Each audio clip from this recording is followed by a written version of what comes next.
NFL Week 13, Thanksgiving night, divisional matchup, Bengals Ravens.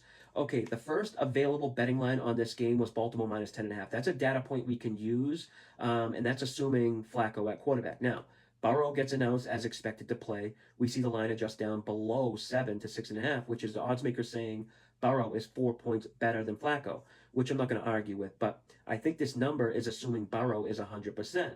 This time off of Burrow matters.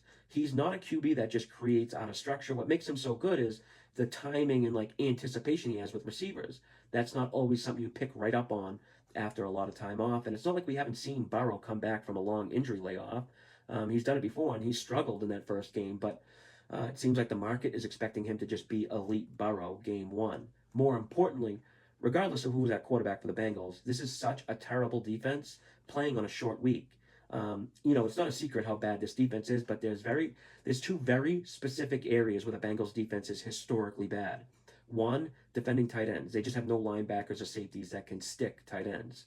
Bunch of tight ends in the league that have had season highs against this Bengals defense. Ravens love to run double tight ends. The next glaring weakness for the Bengals defense is defending specific types of run concepts, and it's the outside zone run game. What does Baltimore run primarily? You guessed it, outside zone runs. Now, I know this Baltimore offense hasn't been clicking on all cylinders, but, I kind of think Lamar has been playing possum a bit. Actually, the Ravens as a team, really. Think they've been like kind of tuning up for this specific stretch of games here. 3 straight divisional games with a chance to put a stranglehold on the division. Teams look at divisional games like they count as 2 wins. Baltimore gets Cincy this week, the Steelers next week, and then Cincy again.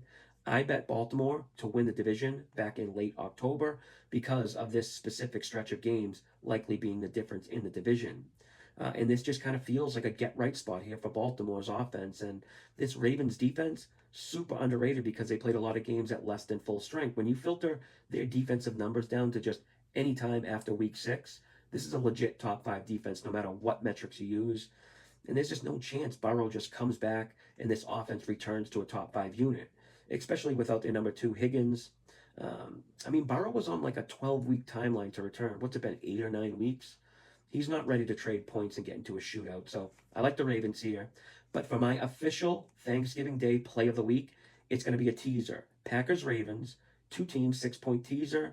Packers up to 8.5. Ravens down to 1 or minus 1.5. I think that has a really good chance of winning.